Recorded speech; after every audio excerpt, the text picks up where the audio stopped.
Bismillahirrahmanirrahim. Alhamdulillahirabbil alamin.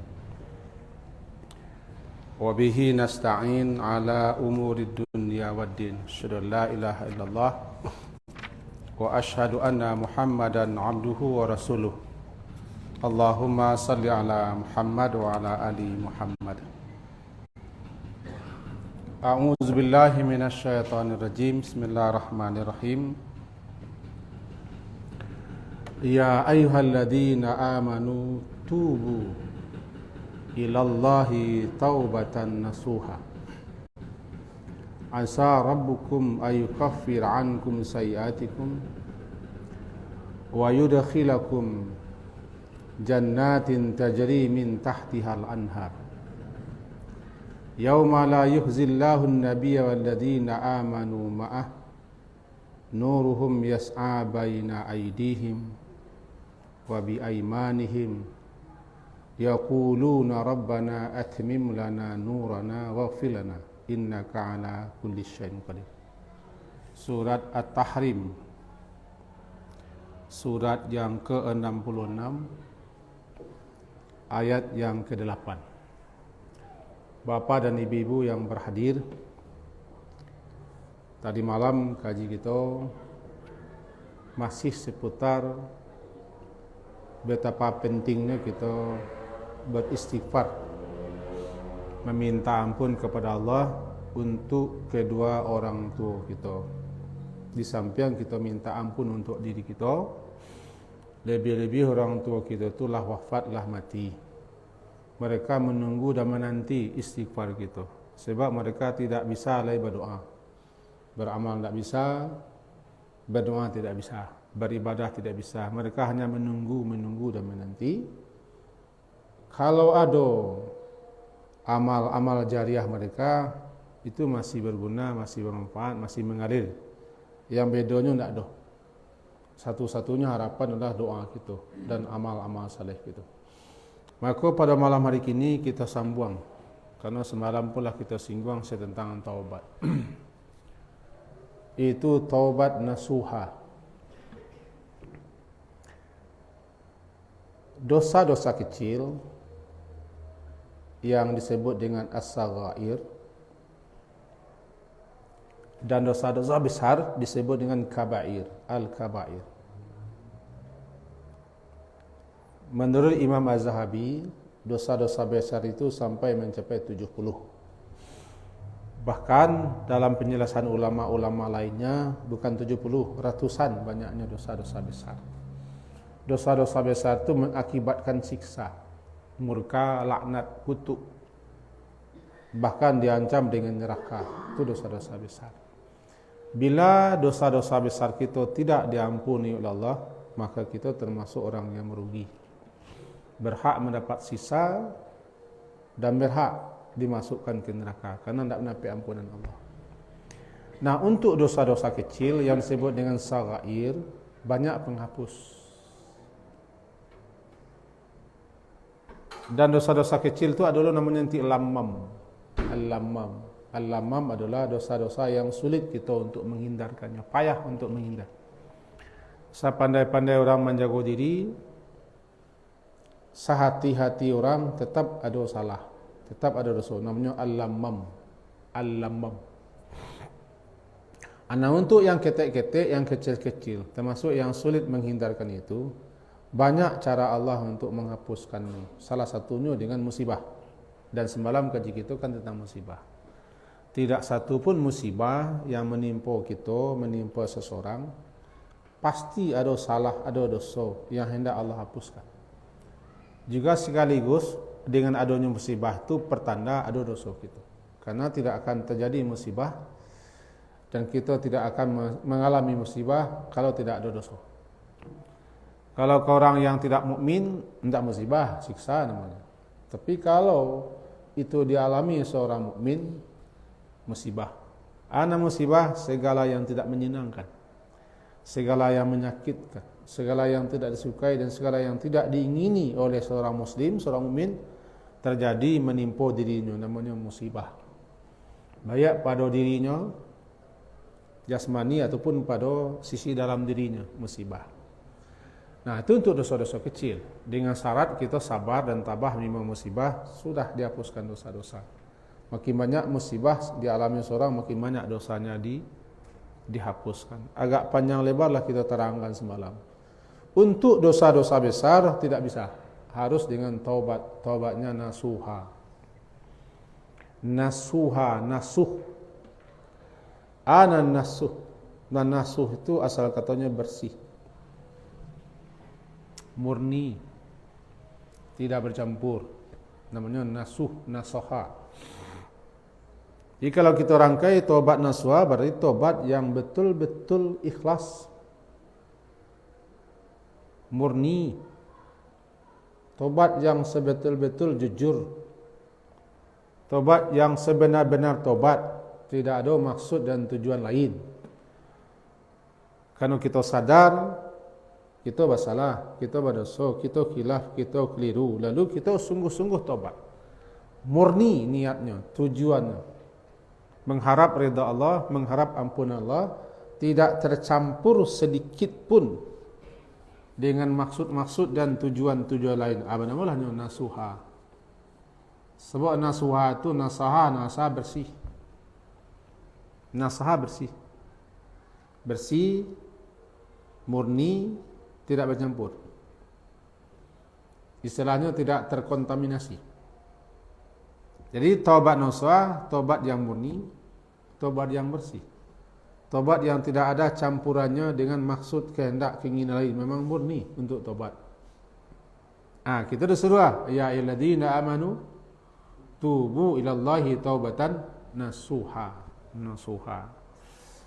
Kemudian ada ulama kita yang memahami nusuhna. Nasuha itu asal kata nasahah. Nasahah itu menjahit. Menjahit. Kan? Istilah bahasanya nasahar rajulu thawbahu idza khatahu bil minsah. Seseorang menjahit baju atau pakaian atau kainnya dengan jarum lantaran pakaiannya robek. Namanya nasaha. Maka digambarkanlah orang-orang yang melakukan dosa, maksiat, kedurhakaan, pelanggaran, tidak taat, tidak patuh, nyolah merobek agamanya, lah mencabiak-cabiak agamanya. Maka perlu dijahit, nak rancak balik, nak bisa dipakai balik. Nah, usaha orang untuk menjahit kain cabiak, kain robek, kok disisik, kok ditumbuk, kok dijarum lah, namanya nasaha. Nasahar rajulu thawbahu. Maka digambarkanlah nasuha itu adalah upaya seseorang untuk kembali menjahit karena dia sudah merusak agamanya, merusak syariat dengan melanggar maksiat sama dengan mencabiak pakaian. Apa caranya? Harus dijahit balik. Nak bisa dipakai, nak rancak balik. Taubat nasuha. Taubat dalam rangka kembali memperbaiki, mempeloi kerusakan-kerusakan agama kita, kerusakan-kerusakan ajaran agama kita yang kita longgar, yang telah kita cabiak dengan berbuat aneka macam maksiat dan pelanggaran. Nasuha, berarti makna nasuha dua. Yang pertama, tobat yang sebenar-benar tobat, sejujur-jujurnya, seikhlas-ikhlasnya, semurni-murninya, tidak ada embel-embel, tidak ada maksud-maksud lain, tidak ada dalam rangka dan tidak ada tendensi apa-apa, memang jujur. Nasuha. Makna nasuha yang kedua, tobat itu untuk memperbaiki kembali ajaran agama, adalah kita robek-robek dan kita cabiak-cabiak dengan jalan minta ampun kepada Allah. Itu pengertian taubat nasuha. Lalu bagaimana caranya kita taubat? Apa yang mesti kita lakukan kita ingin taubat? Ulama-ulama kita telah menyebut dan menjelaskan. Salah satunya Imam Nawawi rahimahullah. Beliau menerangkan. Dan kita kutip pula penjelasan ulama-ulama lain. Yang keringkasannya adalah syarat taubat nasuha. Syurutu at-taubatin nasuh. syarat-syarat yang mesti dipenuhi oleh seseorang yang ingin tobat. Sebab kalau tidak tobat, dosanya tidak dihapus. Kita harus tobat karena kita berdosa. Ambo berdosa, kita berdosa. Tobat nasuha. 5 syarat. Yang pertama ikhlas. Ikhlas. Ikhlas tujuannya, maksudnya, keinginannya, motivasinya untuk tobat sama tomato mengharapkan ampunan Allah Ta'ala. Namanya ikhlas. Tidak untuk menjelek, tidak untuk viral, tidak untuk difoto, tidak dalam rangka 2024. 2000 berapa? 2024. Tidak, memang ikhlas mengharap redha Allah. Murni itu yang pertama. Kalau tidak ada itu tidak sah tobat. Sebab apapun amalan kalau tidak ada ikhlas ditolak. Satu. Yang kedua, an-nadam. An-nadamu ala fi'lil ma'siyah.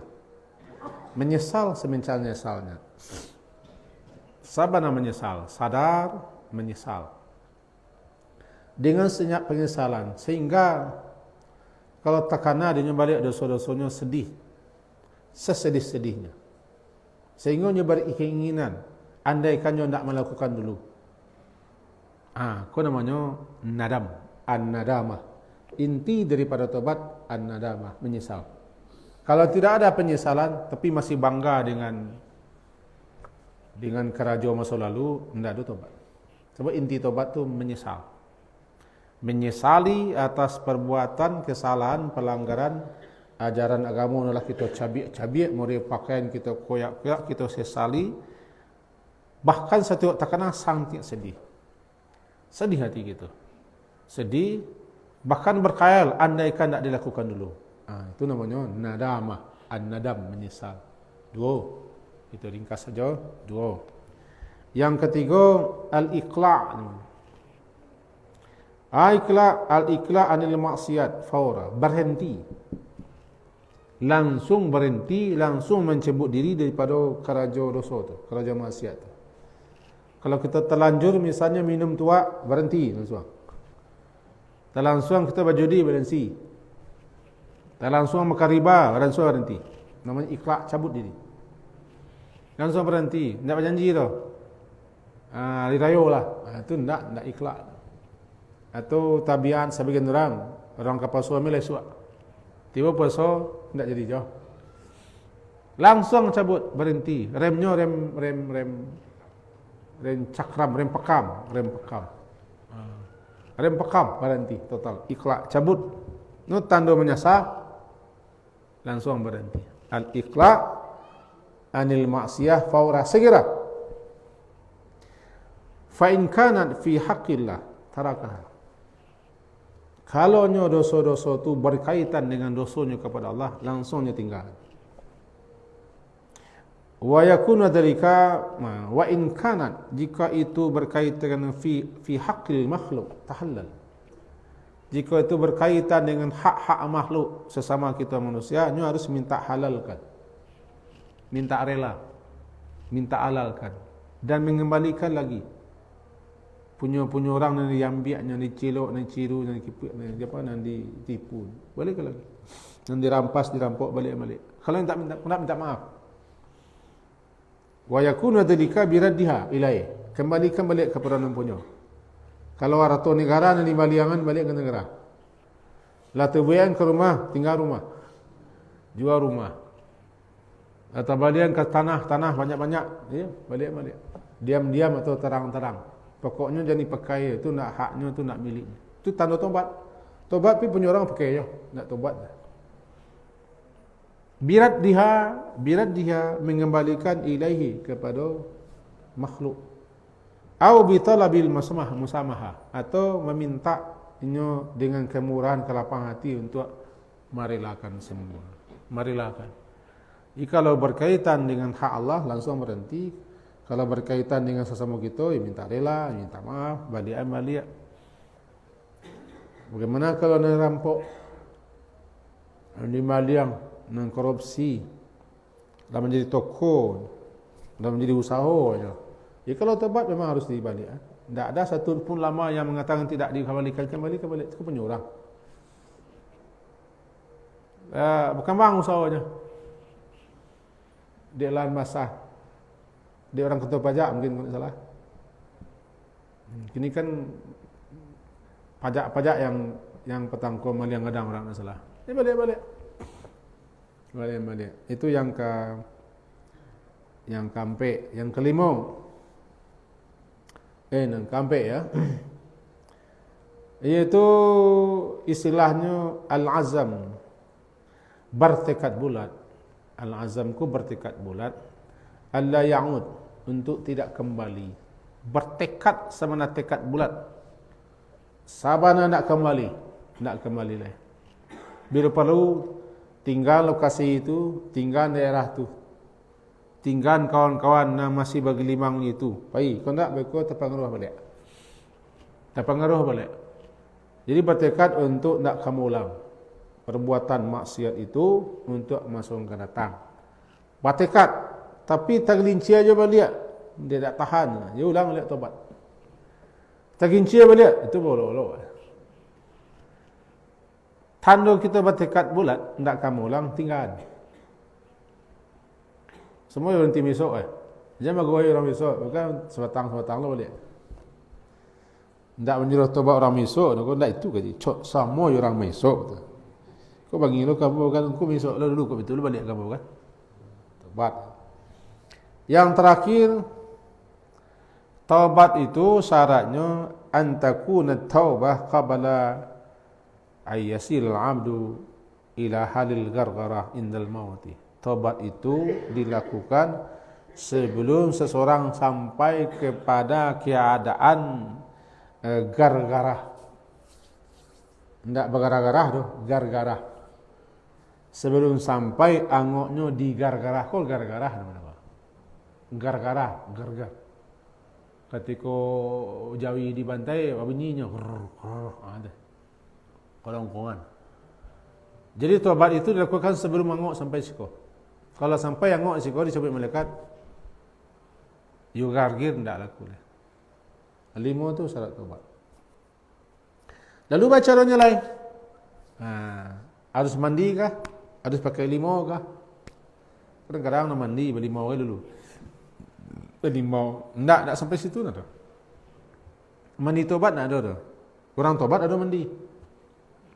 Kan? Ada. Mandi tobat lain. Orang tobat lain mandi, tapi mandi tobat tak ada. Betul lah balimau. Balimau itu, ya balimau lah. Saya tak balimau. Ya limau makan jeruk lah. Tapi bukan balimau berarti dimandi limau tak. Tak ada syarat situ dah. Tapi kalau salat lain, salat. Disunnahkan salat. Ma min abdin yuznibu dzamban, tidak seorang pun yang melakukan suatu dosa lalu dia fayuhsinul wudu, tuhur, lalu dia berwudu, dibagus-baguskannya suci dan wudunya, summa yaqumu, kemudian dia tegak berdiri fayusalli, salatnya 2 rakaat saja, summa yastaghfirullah, lalu dia minta ampun kepada Allah, illa ghafarallahu lahu, melainkan Allah akan ampuni dosa. Apa nama salat taubat? Kapan saja, bila saja kita salat, pokoknya 2 rakaat. Bisa malam, bisa siang, bisa pagi, bisa sore, bisa tengah hari, bisa tengah malam. Salat kita, kalau kita ingin taubat, lah bagi 5 dosa, taubat kita, bauluat kita, sebagus-bagusnya. Salat 2 rakaat. Setelah itu minta ampun kepada Allah dengan sungguh-sungguh. Taubat nasuha, Allah pasti ampuni dosa kita. Panuhi syarat cakap, salatlah. Diterima taubat. Karena Allah tu maha penerima taubat. Innallaha tawwabur rahim. Allah maha penerima taubat. Jadi kesimpulan kaji kita malam hari ini, dia waktu lah pukul Allah. Kesimpulan kaji kita malam ini, yang pertama, untuk dosa-dosa yang payah kita menghindarkannya. Sulit. Kalau bahasa semalam, sia-sia orang. Sa'alim-alim orang. sataat orang, sasaleh-saleh orang, setakwa-takwa orang. Kalau bahasa kami jemban janggut, sepanjang-panjang janggut orang. Deknya manusia pasti ada salah, tak bisa tak salahnya manusia. Setiap hari. Itulah dosa-dosa yang sulit menghindarinya selaku manusia, namanya lamam. Banyak papuihnya di Allah. Duduk wak kini kuah tu papuih kesalahan-kesalahan kita duduk di tempat yang buruk. Jadi atbi'is sayyatal hasanah tamhuha. Iringkan perbuatan buruk ina baik papuih yang buruk. Nah, innal hasanat yudhibna sayiat. Kebaikan-kebaikan tu menghilangkan, melenyapkan yang buruk-buruk. Duduk di situ dengan kaji, berjalan ke surau. Setiap jalan kaki kita tu mapuih jalan yang salah. Setiap mandangan yang baik, papus mandangan yang buruk. Setiap mencari yang baik, papus mencari yang buruk. Setiap kita berbuat baik, papus yang buruk-buruk. Banyak. Semua amal ibadah, amal saleh, amal kebajikan, membantu, menolong, melapangkan, meringankan orang. Pokoknya perbuatan-perbuatan baik itu papus yang buruk-buruk. Banyak papuihnya. Tanpa minta ampun pun papuih. Tapi untuk yang kecil-kecil. Untuk yang asagair dan untuk yang lamam. Nah, kadang-kadang tak bisa. Nak bisa disapu oleh sapu lidi, sarok. Daun-daun, karatih-karatih, bungkui-bungkui. Tapi kalau tunggu kayu, batu gadang tak bisa sapu. Diangkit. Nanti kira-kira. Tak amuah dengan astagfirullah, minus gadang tu tobat. Sabuknya tunggu kayu. Nyob batu. Di tengah halaman, tak taluk disapu. Batu. Sabui batu, angkit, pindahan atau obat namanya. Itu kaji kita semalam. Sebab kolak masih tinggal di rumah kok. Kita akhiri kaji sampai sini. Semoga berfaedah dan manfaat untuk kita bersama. Mudah-mudahan secara bersambung-sambung kita sampaikan, bisalah kita pahami dan bisa kita pakai dalam kehidupan kita sehari-hari. Diakhiri dengan subhanakallahumma bihamdika asyhadu an la ilaha illa anta astaghfiruka wa atubu ilaik. Sallallahu ala Muhammadin wa ala alihi wa ashabi jami'in. Alhamdulillah. Assalamualaikum warahmatullahi wabarakatuh.